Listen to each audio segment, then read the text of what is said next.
Takmir Masjid Nurul Falah. Dan Allah SWT menjadikan amal ibadahnya manage masjid ini sebagai pemberat timbangan kebaikan di yaumul akhir, mengalahkan dosa-dosanya insyaallah. Yang kami hormati para ustadz, banyak guru di sini.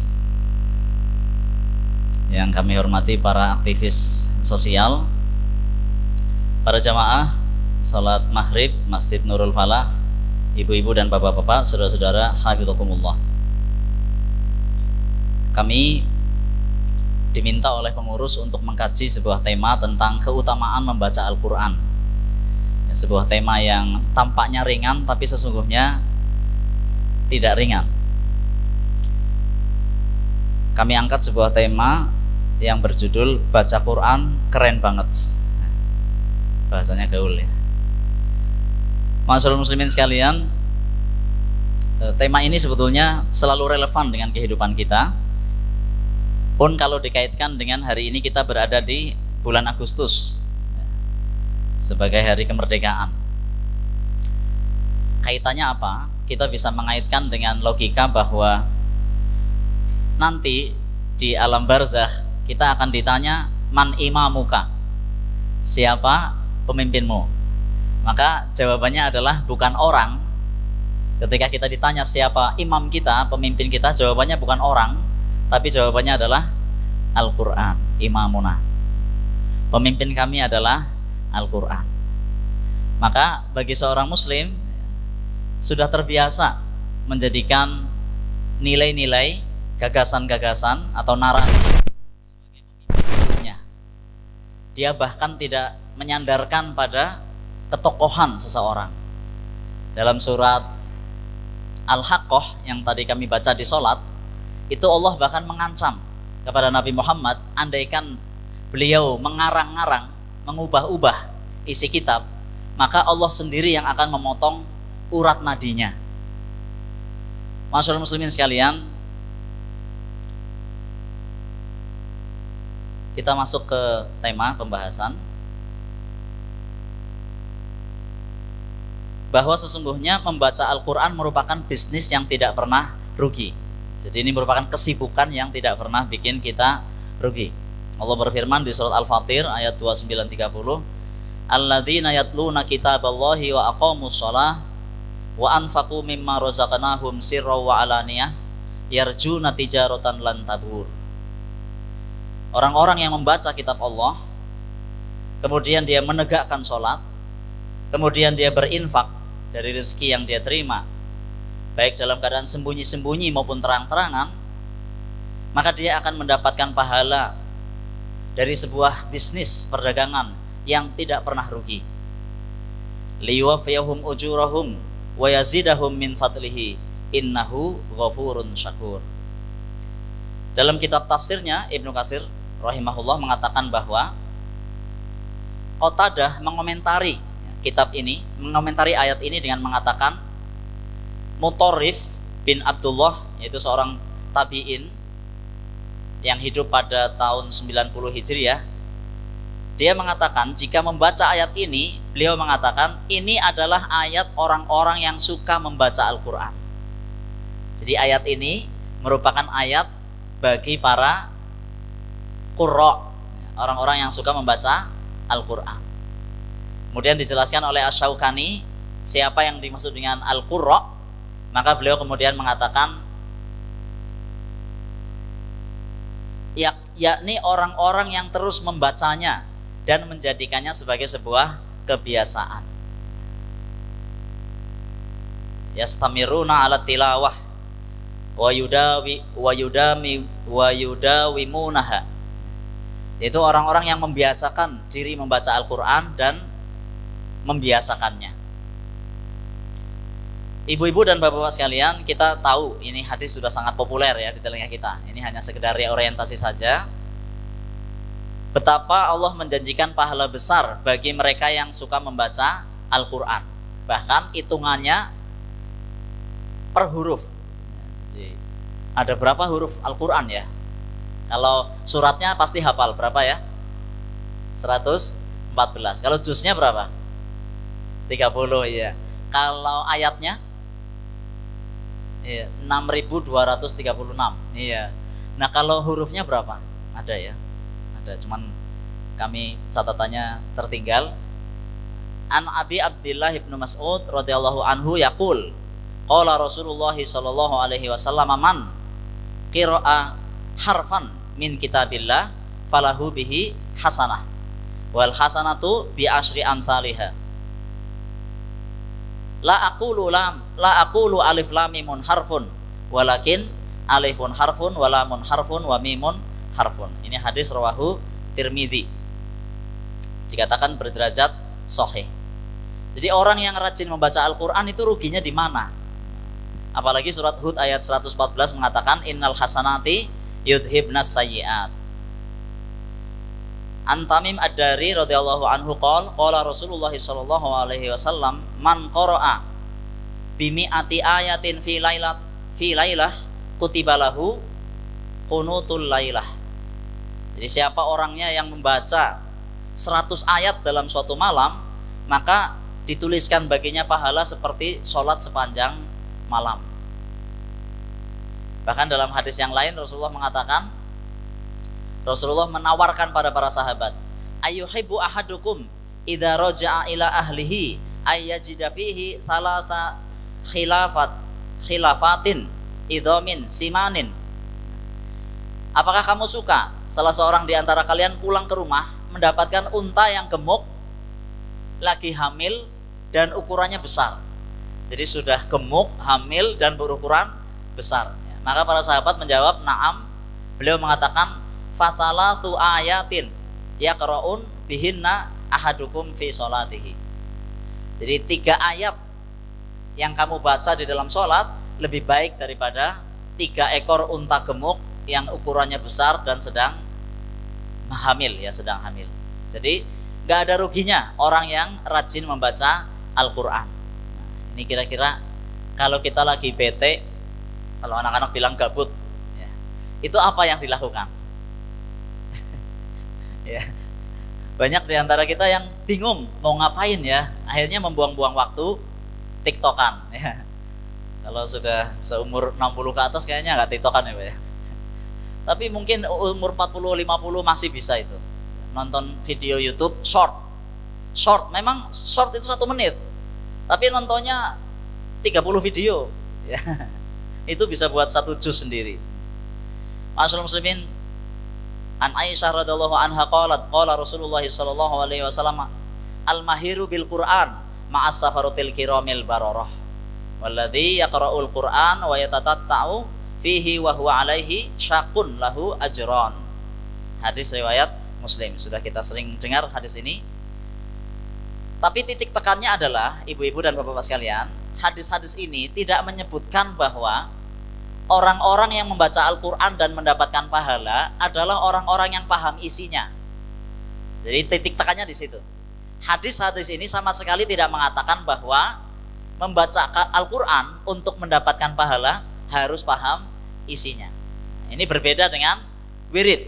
Kalau wirid, begitu kita tidak paham maknanya, walaupun secara umum begitu ya, tidak harus detail per kata, maka wirid kita menjadi tidak berpahala. Tapi kalau tilawah, walaupun kita nggak paham maknanya, tetap dinilai pahala per huruf oleh Allah SWT.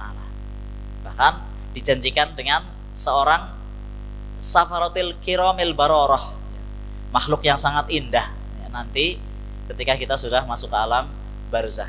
Bahkan sebelum alam barzah ya, masih di dalam katil ya, itu sudah ditemani oleh kiramil bararah.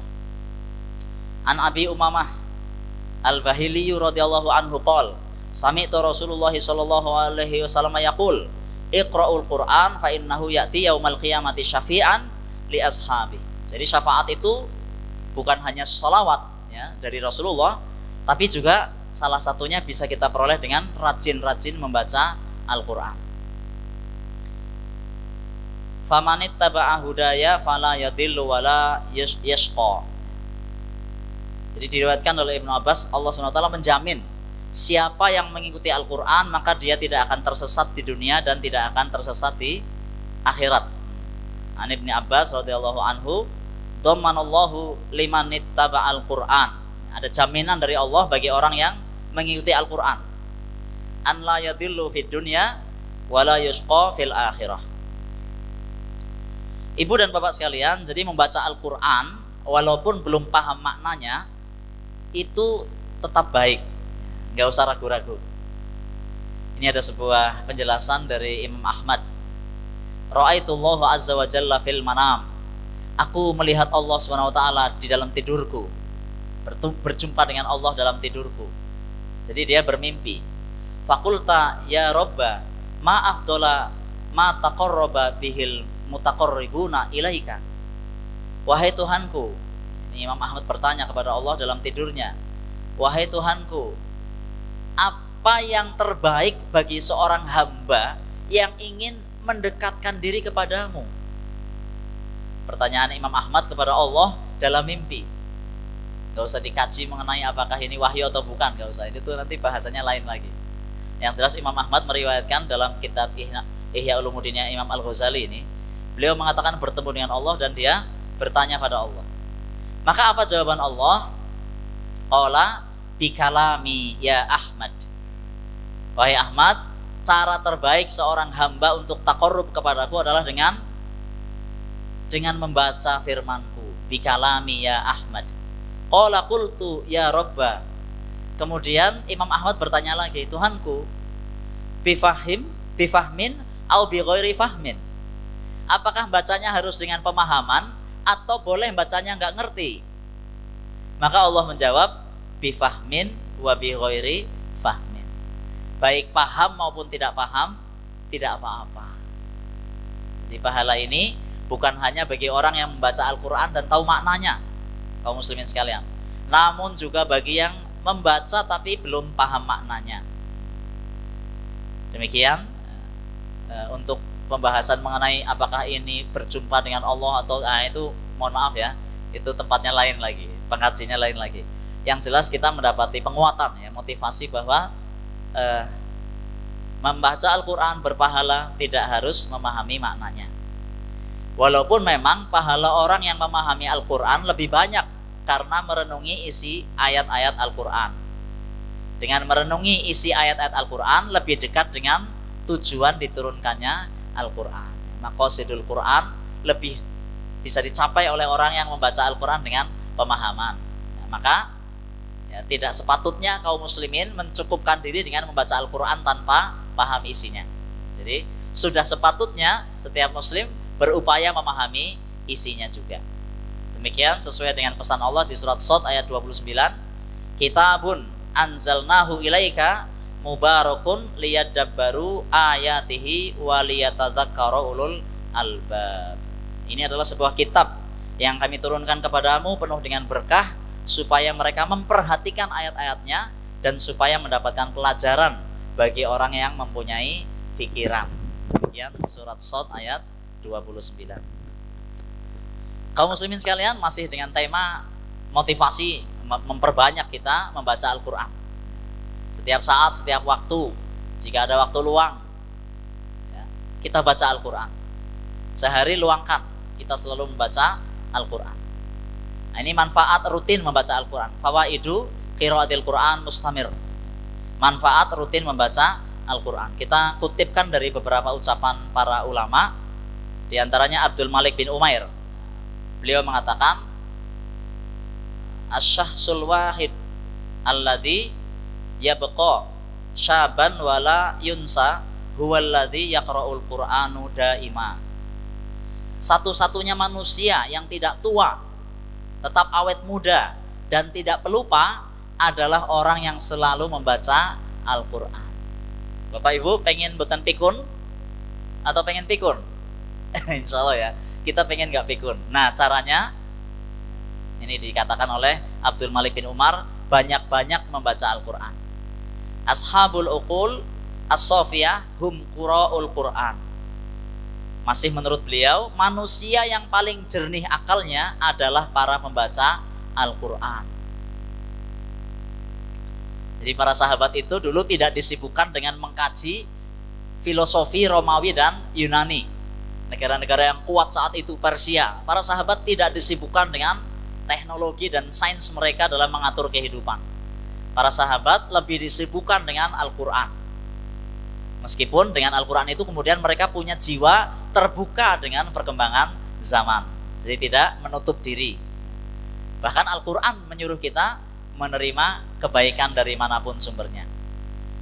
Imam Qurtubi mengatakan, man qara al-Quran ahyallaha dzakarahu walau kana umuruhu mi'ata amin. Siapa yang membaca Al-Quran maka Allah akan menjadikan ingatannya segar meskipun umurnya mencapai 100 tahun. Pak Bu sudah mulai sering lupa mboten? Sudah sering lupa ya? Kacamata dipakai dicari-cari ya.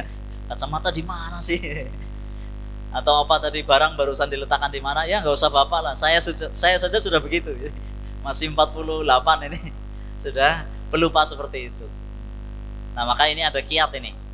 Siapa yang rajin membaca Al-Quran maka Allah akan menjadikan ingatannya segar meskipun umurnya telah mencapai 100 tahun. Ya, nanti pelan-pelan ya kita akan pahami membaca yang bagaimana. Iqra al-mazidu minal Qur'an wala tatrukuhu abada li'annal waqi'i kullama turiduhu sayakunu ashala bima taqra'uhu. Perbanyaklah membaca Al-Quran, jangan pernah kau tinggalkan, karena sesungguhnya setiap yang kamu inginkan akan dimudahkan setara dengan yang kamu baca. Nah, ini nasihatnya Imam Ibrahim Al-Maqdisi. Ini imamnya Masjid Ibrahim ya.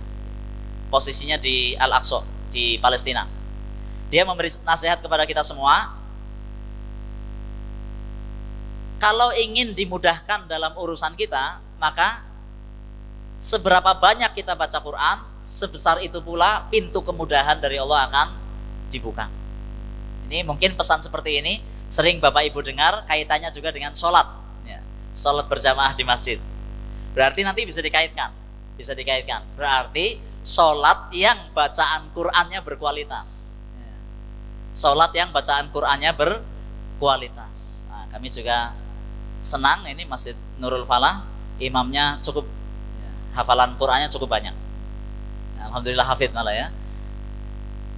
Karena masih banyak di tempat-tempat lain, mohon maaf ya, imam itu bacaannya sudah ketebak.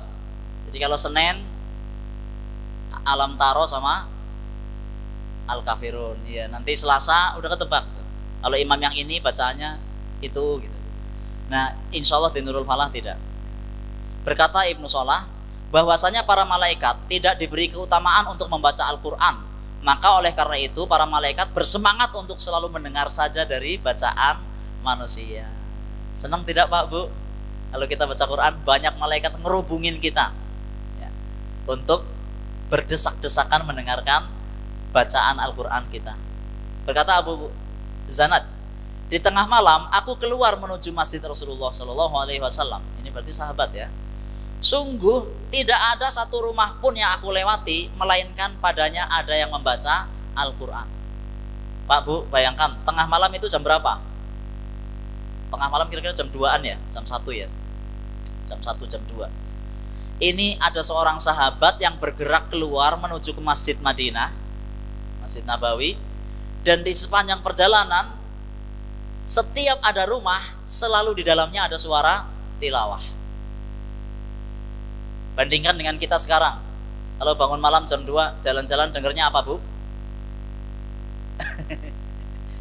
Dengernya anak tawuran, dengernya ada suara musik dari diskotik mungkin ya, atau ada orang hajatan. Nah ini sahabat Rasulullah bergerak ke masjid, setiap rumah pasti ada yang tilawah. Itulah masa-masa kemenangan Islam. Suasananya seperti itu. Berkata sebagian ahli tafsir, ketika kita menyibukkan diri dengan Al-Quran, maka kita akan dibanjiri oleh sejuta keberkahan dan kebaikan di dunia. Gimana Bu? Senang tidak kalau sempat membaca Al-Quran banyak-banyak? Senang ya? Apalagi baca Qur'annya ada wedangnya, ya, ada rebusan singkong, ya, ada kopinya atau tehnya, wah senang banget itu. Sudah lupa utang, ya. Alhamdulillah ini kita sudah digembirakan dengan membaca Al-Quran, tinggal intensitasnya ditingkatkan. Jadikan Al-Quran teman di dunia dan penolong di akhirat. Ini nasihat seorang ulama. Ingat, orang yang bahagia adalah orang yang nafasnya berhenti tapi kebaikannya terus mengalir. Nah, ini kaitannya dengan Al-Quran, berarti kita tidak hanya membacanya tapi juga mengajarkannya. Masyaallah muslimin sekalian, selanjutnya mari kita tingkatkan pemahaman kita tentang membaca. Bukan hanya membaca secara literal. Nah, ini kita akan menemukan kedahsyatan Al-Quran. Allah berfirman di surat Al-Baqarah 121 ini. Alladzina atainahumul kitaba yatlunahu haqqa tilawatihi. Itu orang-orang yang diberikan kepadanya Alkitab dan dia membacanya secara benar. Ulaika yu'minuna bihi wa may yakfur bihi fa ulaika humul khasirun. Itulah orang-orang yang beriman, dan siapa yang kafir kepadanya, maksudnya adalah kepada Alkitab itu, maka itulah orang-orang yang rugi. Dari ayat ini kita bisa mendapati kesimpulan bahwa semestinya membaca Al-Quran itu jangan berhenti hanya secara literal. Jadi ayat ini sangat jelas mengatakan bahwa orang yang mencukupkan diri berhenti membaca Quran di titik literal tanpa makna itu dekat pada kekufuran. Ayat ini mengatakan seperti itu. Membaca Al-Quran disuruhnya adalah apa? Haqqa tilawati. Jadi bacalah Quran dengan berkualitas. Bukan hanya intensitas, tapi juga kualitasnya bagus. Demikian perintah Allah di surat Al-Baqarah 121. Kisah masuk Islamnya Umar bin Khattab, kaum muslimin. Awalnya beliau itu sudah punya niat untuk membunuh Rasulullah Muhammad SAW. Dia sudah gemremet banget mau bunuh Rasulullah. Tapi kemudian berlakulah takdir yang mendahului. Rasulullah berdoa, Allahumma a'izal islama bi ahabbi hadainir rajulaini. Ya Allah, muliakanlah Islam dengan orang yang lebih engkau cintai dari dua laki-laki ini. Ilaika bi Abi Jahli au bi Umar bin Khattab. Aku serahkan padamu Abu Jahal, namanya Amr bin Hisham, dan Umar bin Khattab. Maka kemudian para ahli tafsir mengatakan wa kana ahabbuhuma ilaihi Umar, dan Allah lebih mencintai Umar bin Khattab. Mungkin kita bertanya-tanya, apa yang membuat Umar yang tadinya sudah berniat mau membunuh Rasulullah kemudian berubah, dia malah justru berbalik menjadi pembela Islam? Rupanya dalam perjalanan dia diberitahu oleh Nu'aim bin Abdullah bahwa saudarinya, yaitu adiknya, itu sudah masuk Islam. Jadi masuknya Umar bin Khattab berbeda dengan cara masuknya Abu Bakar As-Siddiq, yaitu ketika dia memaksa untuk mengambil Quran, lembaran-lembaran dari tangan adiknya, dan dia kemudian membacanya. Toha ma anzalna alaikal Qur'ana litashqa. Dia kemudian memahami bahwa secara akal, jadi Umar bin Khattab masuk Islam itu lewat jalur rasional, lewat jalur akal pikiran. Tidaklah ayat Al-Quran ini diturunkan kecuali untuk membuat kamu susah. Tidaklah ayat Al-Quran ini kepadamu diturunkan untuk membuat kamu susah. Maka kemudian Umar mengatakan, semua jalan untuk mencapai bahagia dalam hidupnya ada dalam Al-Quran. Itu dengan memahami ma anzalna alaikal Qur'ana litashqa. Tidaklah Al-Quran ini aku turunkan untuk bikin kamu susah. Kemudian Umar memahami dengan pemahaman terbalik, berarti Al-Quran ini diturunkan hanya ingin membuat kita bahagia. Ini jalur masuk Islamnya Umar bin Khattab. Dia memahami bahwa semua maslahat manusia ada dalam kitab ini. Maka kemudian dia berubah niat mencari Muhammad SAW, bukan untuk membunuh, tapi untuk menyatakan diri bergabung dengan barisan Islam. Jalur rasional. Berbeda dengan sahabat Abu Bakar ya, yang masuk Islam melalui jalur kelemah lembutan, melalui jalur terpesona dengan Rasulullah, ya, dengan akhlak Rasulullah. Masyaallah muslimin sekalian, kalau kita cermati, ya, Al-Quran ini dibuka dengan perintah membaca. kemudian ditutup dengan berita kesempurnaan. Al-Quran diawali dengan perintah membaca, Iqra. Kemudian diakhiri dengan Al-yauma akmaltu lakum dinakum wa atmamtu alaikum nikmati wa raditu lakumul islama dina. Pertanyaannya, kenapa dimulai dengan perintah membaca?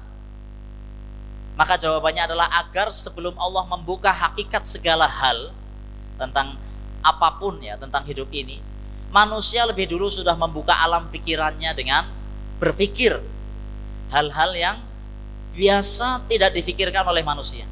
Misalnya fenomena alam, matahari, bulan, bintang, awan, angin. Fenomena sosial ya, tentang tirani, kondisi sosial politik. Maka Al-Quran diturunkan secara bertahap agar setiap ayat yang turun ada kaitannya dengan kenyataan manusia. Inilah yang namanya asbabun nuzul. Jadi bagus, salah satu ciri haqqo tilawatih adalah memahami Al-Quran sesuai dengan urutan turunnya. Jadi bukan seperti nomor ayat Al-Quran itu, dari Al-Fatihah, Al-Baqarah, Ali Imran, An-Nisa, bukan. Tapi urutan turunnya, dari mulai Al-Alaq, Iqra, kemudian Al-Mudaththir, dan seterusnya, sampai yang terakhir nanti An-Nasr. Karena dengan mempelajari Al-Quran sesuai dengan urutan turunnya, kita akan lebih mendapatkan ruh ya, jiwa Al-Quran itu. Masyaallah muslimin sekalian, an-nususu mutanahiyah. Jadi nas itu ajek, wal waqi'u ghairu mutanahiyah. Tapi keadaan terus berubah. Maka meskipun keadaan berubah, Al-Quran tetap relevan. Kenapa? Karena Islam punya sifat murunah, yaitu apa? Fleksibel. Rasulullah pernah bersabda, la yablughanna hadzal amru ma balaghal lailu wan nahar. Jadi akan sampai Al-Quran ini, dakwah Islam ini menjangkau seluruh wilayah bumi ini, yaitu wilayah yang dijangkau oleh malam dan siang. Kita melihat bahwa saat ini Islam dipeluk oleh 2 miliar lebih manusia. Masyaallah muslimin sekalian, kalau kita cermati, lebih dari sepertiga isi Al-Quran adalah tentang sejarah, tentang kisah. Maka semestinya pelajaran yang paling kita sukai harusnya sejarah. Guru yang paling berkesan dalam hidup kita adalah guru sejarah. Nah, gimana adik-adik ini yang masih sekolah mungkin atau kuliah? Seneng nggak dengan guru sejarah dulu? Kebanyakan guru sejarah menjelaskan sejarah secara kronologis, ya, sehingga memaksa kita harus menghafalkannya, tidak mendapatkan esensinya. Ya. Padahal sepertiga Al-Quran adalah tentang sejarah. Nah, ini penting sebagai bukti keimanan, sebagai nasihat yang lembut dan sopan, sebagai petunjuk dan pelajaran, dan sebagai rahmat bagi mukmin. Misalnya ada dalam Al-Quran sejarah Rasulullah membelah bulan, itu di surat Al-Qamar. Juga ada tentang kisah yang menimpa orang-orang kafir. Juga ada tentang kisah para pemuda Ashabul Kahfi. Juga ada kisah tentang hijrah. Jadi kesadaran sejarah membentuk pandangan masa depan. Orang yang mengerti sejarah adalah orang yang tahu alasan kenapa kita diciptakan, kenapa kita dilahirkan. Dan orang yang tahu alasan kenapa kita eksis adalah orang yang tahu apa target yang akan dicapai. Di antara ciri budak adalah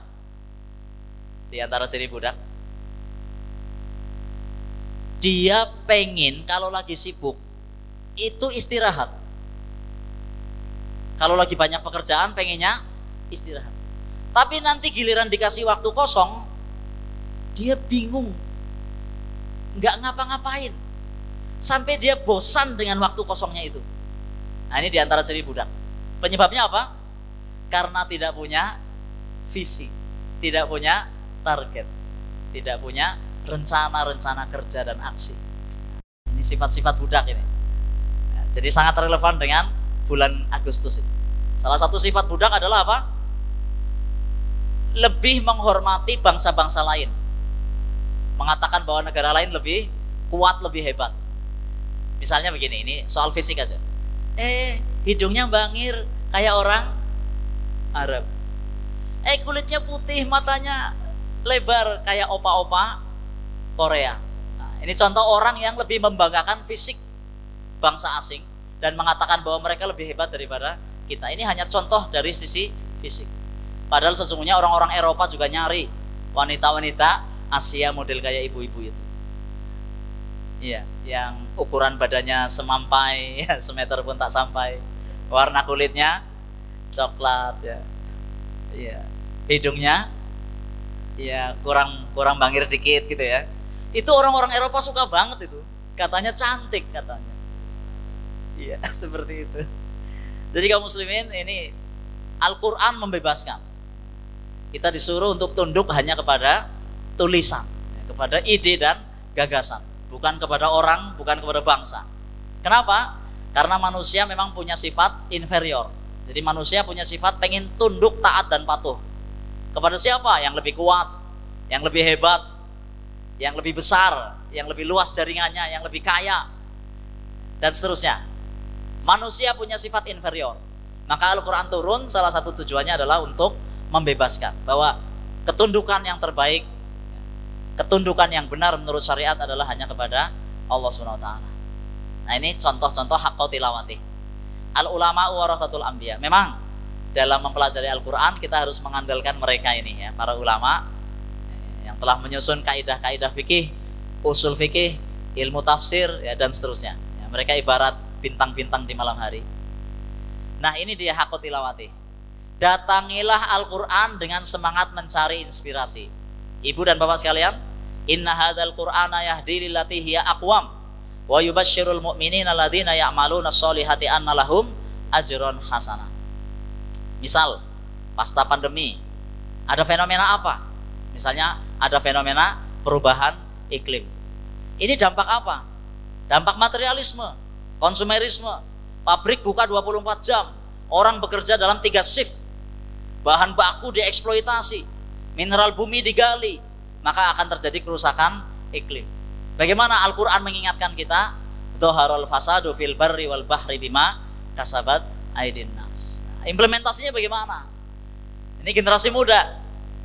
Struktur APBN kita untuk pengolahan limbah itu hanya 0,2%. Ini karena yang ngisi pengajian guru ekonomi. Jadi tahu struktur anggaran pendapatan nasional kita untuk pengolahan limbah itu hanya 0,2%. Sesuai nggak dengan fenomena perubahan iklim? Ya tidak. Ini mengapa? Karena yang nyusun APBN belum paham dengan baik tentang Al-Quran. Ada yang sudah paham tapi kalah pengaruh, kan gitu ya. Jadi ini semua kita mesti berusaha. Apalagi fenomena pasca pandemi, ada konflik geopolitik antara Cina, Amerika, Rusia, Eropa, gitu ya, Korea Utara, Korea Selatan, dan sekarang merambah ke Palestina. Kaum muslimin, bagaimana pandangan Al-Quran tentang hal ini? Ada surat namanya Ar-Rum. Kita umat Islam juga diminta untuk waspada dengan pengaruh-pengaruh konflik antar kekuatan dunia. Bahkan kita disuruh mengambil kesempatan untuk memimpin. Ketika gajah bertarung dengan gajah, jangan sampai pelanduk mati di tengah-tengah. Ini namanya haqqo tilawati.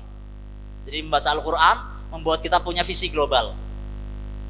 Oke lah kita bertarung, tapi sebentar saja. Ke depan kita harus bersatu, ya, rekonsiliasi, kan gitu ya. Ma'asyiral muslimin sekalian, yang ketiga, ada fakta setelah pandemi apa?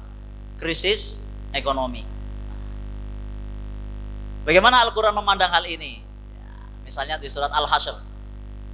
Al-Hasyr itu ada ayat yang mengatakan bahwa likaila yakuna dulatan bainal aghniya'i minkum. Jangan sampai kekayaan itu ngumpul hanya di segelintir orang. Bagaimana fenomena Indonesia?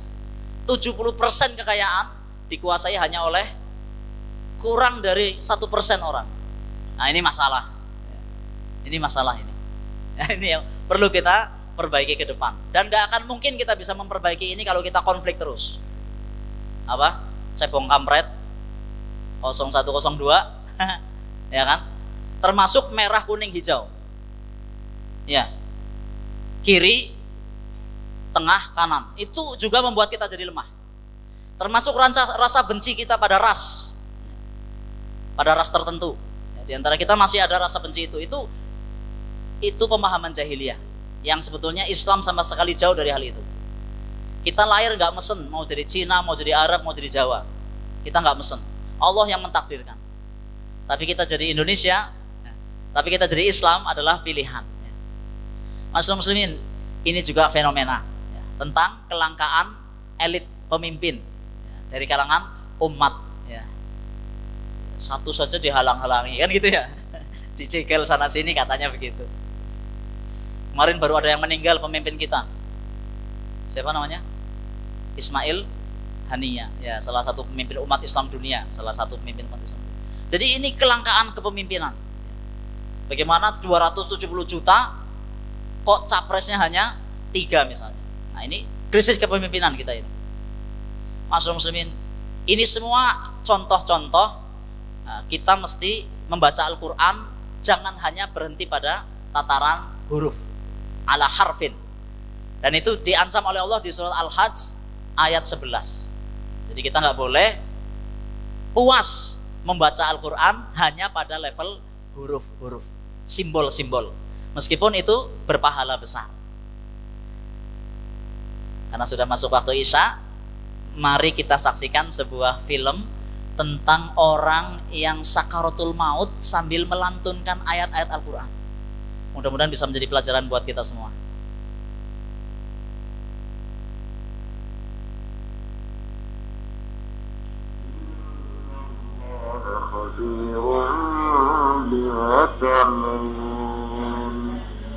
نضال الحمد لله بالسلامة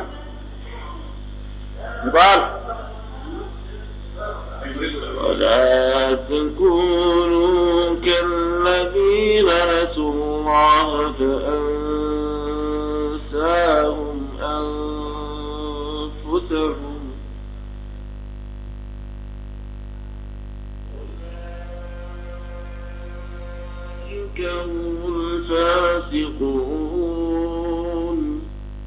Ya, ini Bapak Ibu sekalian, karena sudah masuk waktu Isya ya.